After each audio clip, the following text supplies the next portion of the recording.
IRUZIO Aquarium Cleaner Disassembly Video. Filter set disassembly.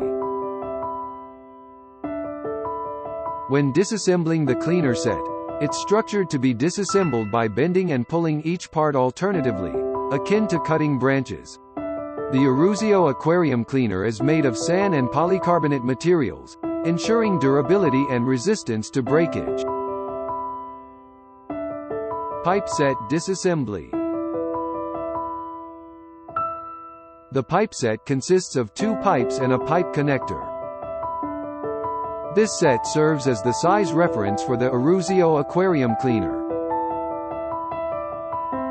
Cleaner holder set disassembly.